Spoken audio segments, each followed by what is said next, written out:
มอ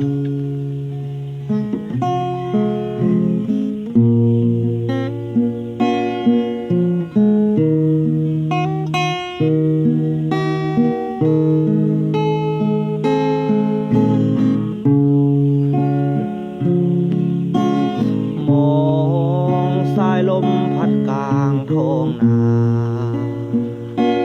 โอ้รักเจ้านี้จากใครน้องเอ๋ยเจ้าจำพี่ได้ไหมเมื่อเจ้าอยู่ไกลเป็นอย่างไรสบายดีบ่คนทางบ้านเป็นห่วงลูกหลานที่อยู่แดนไกลชีวิตป่าดงพงไพร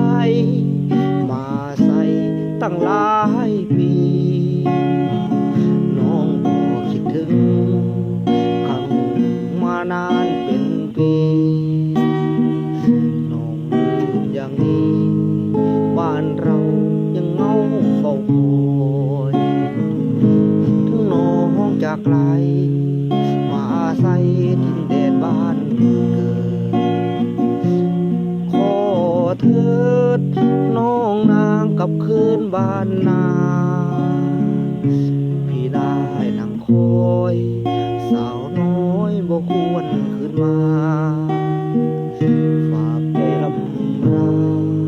อายยังมีน้องคือเก่าบ้านของเราไม่อับเท่าพออยู่กิน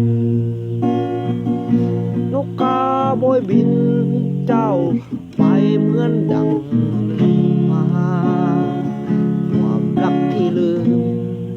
น้องจึงไม่ส่งข่าวมานกกาเววาจากนาพื้นสุขุม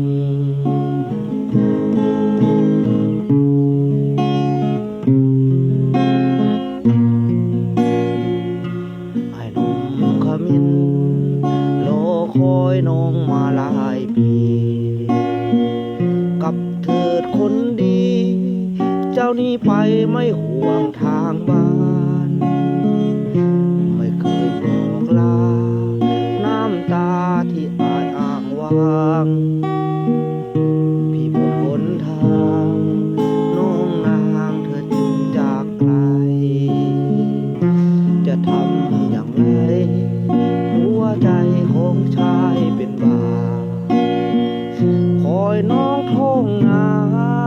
ลมมาพัดแผ่วสีคราม